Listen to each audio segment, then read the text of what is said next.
दुनिया के नक्शे पर एक ऐसी लकीर खींचने की कोशिश की गई थी जिसके बारे में सुनने के बाद शायद आपको अपनी आंखों और कानों पर यकीन न हो।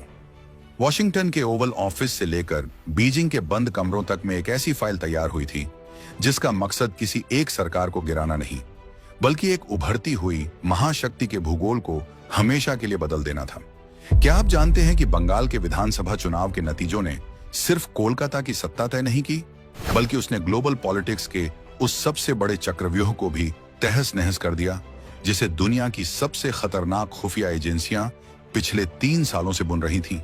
क्या यह सिर्फ एक इत्तेफाक है कि जैसे ही बंगाल में राष्ट्रवादी ताकतों की पकड़ मजबूत हुई, वैसे ही 7 समंदर पार बैठे उन आकाओं के चेहरे उतर गए जो भारत को पूरब से काटने का सपना देख रहे थे?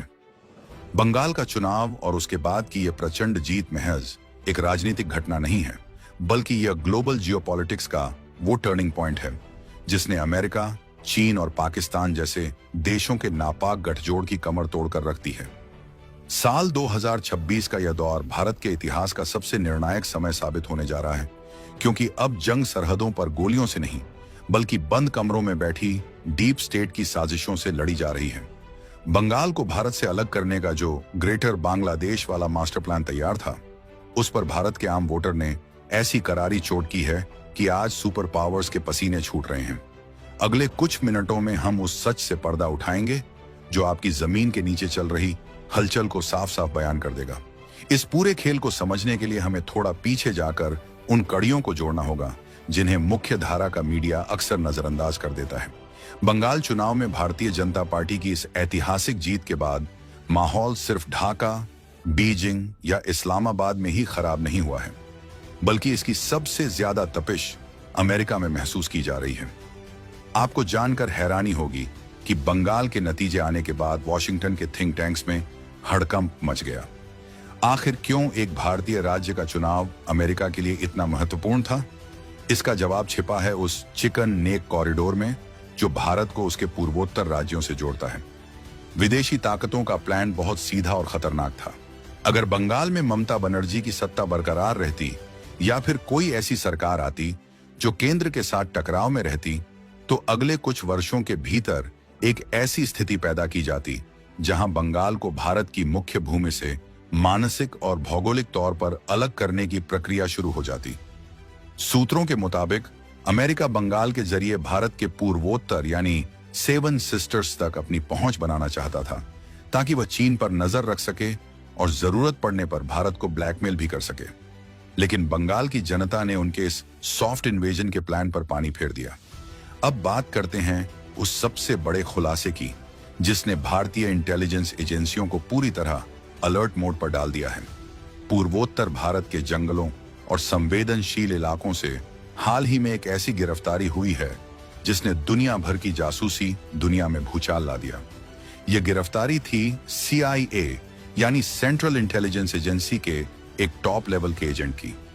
सवाल उठता है कि अमेरिका का एक जासूस भारत के उस हिस्से में क्या कर रहा था जहां की सीमाएं म्यांमार, बांग्लादेश और चीन से लगती हैं।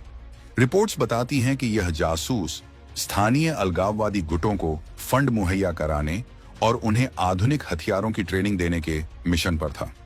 मकसद साफ था, जैसे ही बंगाल में राजनीतिक अस्थिरता पैदा हो, वैसे ही पूर्वोत्तर को अशांत कर दिया जाए। लेकिन भारत की खुफिया एजेंसियों ने समय रहते इस नेटवर्क को ध्वस्त कर दिया। इस गिरफ्तारी ने अमेरिका के उस चेहरे को बेनकाब कर दिया है जो खुद को हमारा सबसे बड़ा रणनीतिक साझेदार कहता है, लेकिन पर्दे के पीछे से भारत के टुकड़े करने की साजिशों को खाद पानी दे रहा है। इसी दौरान मिडिल ईस्ट से एक ऐसी खबर आई जिसने सबको चौंका दिया। पिछले कई महीनों से ईरान और इजराइल के बीच जिस बड़े युद्ध की आशंका जताई जा रही थी, वह अचानक से ठंडे बस्ते में डाल दी गई। आपको क्या लगता है, क्या अमेरिका को अचानक शांति से प्यार हो गया है? बिल्कुल नहीं। असल में अमेरिका ने ईरान के मसले को इसलिए पीछे धकेला है क्योंकि उसके निशाने पर अब सबसे ऊपर भारत आ चुका है। अंतर्राष्ट्रीय राजनीति का एक पुराना नियम है, दुश्मन का दुश्मन दोस्त होता है, और इसी नियम के तहत आज एक ऐसा अपवित्र गठबंधन बना है जिसकी कल्पना कुछ साल पहले तक नामुमकिन थी। दुनिया के 2 सबसे बड़े प्रतिद्वंद्वी अमेरिका और चीन आज भारत को रोकने के लिए एक साथ आ चुके हैं। ये बात तब और पुख्ता हो गई जब डोनाल्ड ट्रंप ने हाल ही में चीन की एक गोपनीय यात्रा की। जिस चीन को ट्रंप अपनी रैलियों में कोसते नहीं थकते थे, उसी के साथ आज वे हाथ मिला रहे हैं। आखिर क्यों? क्योंकि भारत की बढ़ती आर्थिक और सैन्य शक्ति इन दोनों देशों के वर्चस्व के लिए खतरा बन गई है। ट्रंप की चीन यात्रा और उसके तुरंत बाद चीन का भारत में होने वाली ब्रिक्स समिट से किनारा कर लेना, यह साबित करता है कि भारत के खिलाफ एक ग्लोबल घेराबंदी शुरू हो चुकी है। इतना ही नहीं, रूस की तरफ से आ रहे गैस टैंकरों को जिस तरह से वापस लौटाया गया और जिस तरह से ग्लोबल सप्लाई चेन में भारत को अलग थलग करने की कोशिशें हो रही हैं, वह किसी बड़े खतरे की आहट है। रूस यूक्रेन संघर्ष के बीच भारत ने जिस तरह से अपनी स्वतंत्र विदेश नीति बनाए रखी, वह पश्चिमी देशों को रास नहीं आ रही है। उन्हें एक ऐसा भारत चाहिए जो उनके इशारों पर नाचे, लेकिन मोदी सरकार के नेतृत्व वाला भारत अपनी शर्तों पर दुनिया से बात कर रहा है। यही वजह है कि अब भारत को आर्थिक रूप से कमजोर करने के लिए चारों तरफ से हमले शुरू हो गए हैं।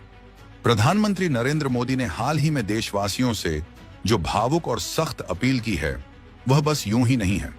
मोदी जी का यह कहना कि अगले 1 साल तक सोना न खरीदें, पेट्रोल डीजल बचाएं और विदेशी सामान का बहिष्कार करें, यह किसी बड़े इंटेलिजेंस अलर्ट के बाद लिया गया फैसला जान पड़ता है।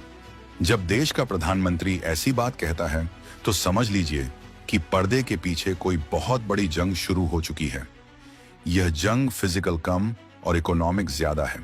भारत को अपनी विदेशी मुद्रा भंडार यानी फॉरेक्स रिजर्व को बचाने की सख्त जरूरत है, क्योंकि आने वाले समय में दुनिया भर की करेंसी मार्केट में भारी उथल पुथल होने वाली है। सोचिए, अगर भारत का आम नागरिक सोना खरीदना बंद कर दे तो क्या होगा? भारत दुनिया में सोने का सबसे बड़ा आयातक है। जब हम सोना खरीदते हैं तो हमारा अरबों डॉलर का विदेशी पैसा बाहर चला जाता है।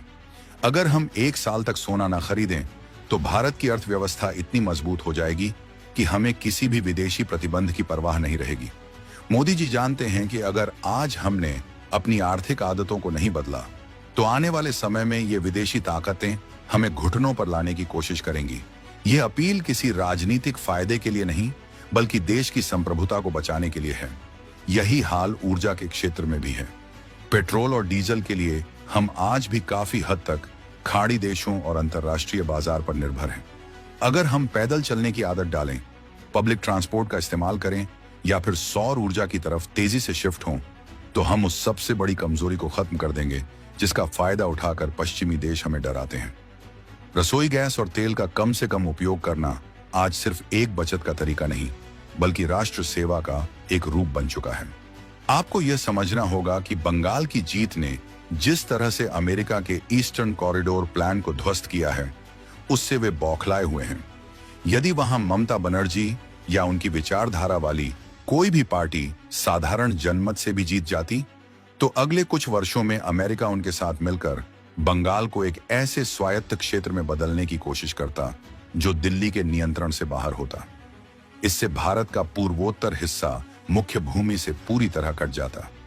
यह एक ऐसी साजिश थी जिसे ब्रेकिंग इंडिया फोर्सेस बहुत बारीकी से अंजाम दे रही थी, लेकिन राष्ट्रवादी सरकार के आने से वहां सुरक्षा एजेंसियों को फ्री हैंड मिल गया है और अब हर गद्दार की फाइल खुल रही है।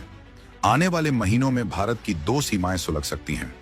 एक तरफ पाकिस्तान की तरफ से होने वाली घुसपैठ और दूसरी तरफ चीन की LIC पर बढ़ती हिमाकत। लेकिन इस बार खतरा सिर्फ सरहद पर नहीं है। खतरा हमारे शहरों के भीतर उन स्लीपर सेल्स से भी है जो विदेशी फंडिंग के दम पर अराजकता फैलाने की फिराक में हैं। इसीलिए मोदी जी ने हर देशवासी से एक सैनिक की तरह व्यवहार करने की अपील की है। जब आप एक माचिस की तीली भी विदेशी खरीदते हैं, तो आप अनजाने में उस दुश्मन की मदद कर रहे होते हैं जो आपके देश को अस्थिर करना चाहता है। कल्पना कीजिए कि अगर कल को भारत पर कोई बड़ा आर्थिक प्रतिबंध लगा दिया जाए, तो क्या हम तैयार हैं? रूस ने तो झेल लिया क्योंकि उसके पास प्राकृतिक संसाधनों का भंडार है, लेकिन भारत के लिए यह चुनौती बड़ी होगी। इसीलिए आज आत्मनिर्भर भारत का नारा सिर्फ एक स्लोगन नहीं, बल्कि हमारा रक्षा कवच है। हमें अपनी निर्भरता हर उस चीज से खत्म करनी होगी जो हमें कमजोर बनाती है। क्या आप जानते हैं कि आपके लॉकर में रखा सोना बैंक में जमा करवाने की अपील क्यों की जा रही है?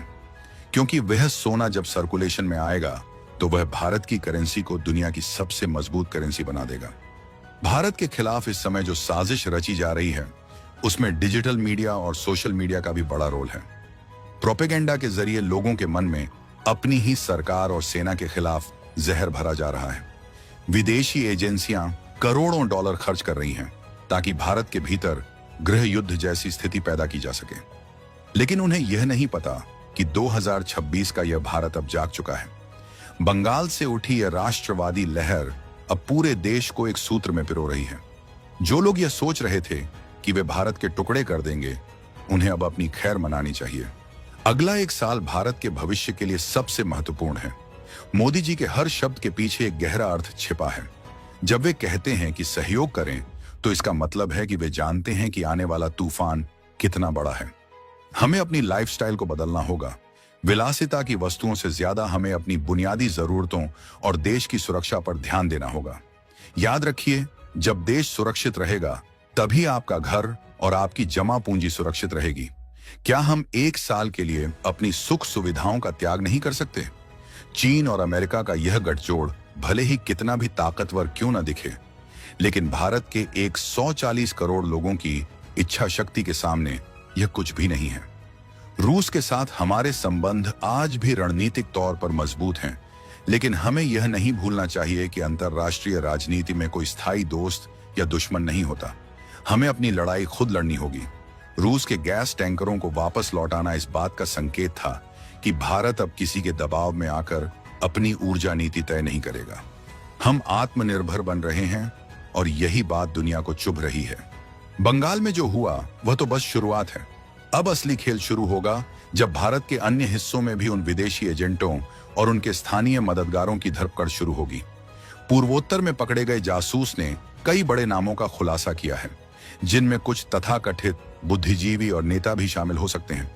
यह पूरा नेक्सस अब बेनकाब होने वाला है। भारत की एजेंसियां अब रक्षात्मक नहीं बल्कि आक्रामक रुख अपना चुकी हैं। अब हम घर में घुसकर सिर्फ जवाब नहीं देते, बल्कि दुश्मन की चाल को उसके शुरू होने से पहले ही खत्म कर देते हैं। मोदी जी की अपील को एक चुनौती की तरह लीजिए। यह समय है यह दिखाने का कि हम सिर्फ सोशल मीडिया पर देशभक्त नहीं हैं, बल्कि हम जमीन पर भी त्याग करने के लिए तैयार हैं। पैदल चलना, सौर ऊर्जा अपनाना, विदेशी सामान का त्याग करना, ये छोटी बातें लग सकती हैं, लेकिन इनका सामूहिक प्रभाव किसी परमाणु बम से कम नहीं होगा। जब भारत की अर्थव्यवस्था पूरी तरह से स्वदेशी और आत्मनिर्भर हो जाएगी, तो दुनिया की कोई भी ताकत हमें आंख दिखाने की हिम्मत नहीं करेगी। इस पूरे घटनाक्रम में पाकिस्तान की भूमिका को भी कम करके नहीं आंका जा सकता। वह चीन का मोहरा बनकर लगातार भारत के खिलाफ साजिशें रच रहा है, लेकिन अब पाकिस्तान खुद अपनी आग में जल रहा है। अमेरिका अब उसे भी एक डिस्पोजेबल टूल की तरह इस्तेमाल कर रहा है। जैसे ही भारत के खिलाफ उसका काम खत्म होगा, अमेरिका उसे उसके हाल पर छोड़ देगा। लेकिन भारत का लक्ष्य पाकिस्तान नहीं, बल्कि उस ग्लोबल हेजेमनी को चुनौती देना है जो सदियों से दुनिया को अपने इशारों पर नचा रही है। पूरी कहानी का सबसे बड़ा सस्पेंस अभी भी बना हुआ है। वह जासूस जो पूर्वोत्तर में पकड़ा गया, उसने किन किन भारतीय चेहरों के नाम लिए हैं? क्या वे नाम आपके और हमारे बीच के ही कुछ जाने पहचाने लोग हैं? और क्या ट्रंप और चीन की इस डील में भारत के किसी बड़े राज्य को और भी अस्थिर करने का प्लान शामिल है? इन सब सवालों के जवाब जल्द ही सामने आएंगे, लेकिन तब तक हमें सतर्क और सावधान रहना होगा। दुश्मन हमारे घर की दहलीज तक आ चुका है और अब उसे खदेड़ने की जिम्मेदारी हम सब की है। अगर आपको यह जानकारी महत्वपूर्ण लगी हो, तो इसे हर सच्चे हिंदुस्तानी तक पहुंचाएं। क्या आपको भी लगता है कि अमेरिका और चीन मिलकर भारत को घेर रहे हैं? अपनी राय कमेंट बॉक्स में जरूर दें।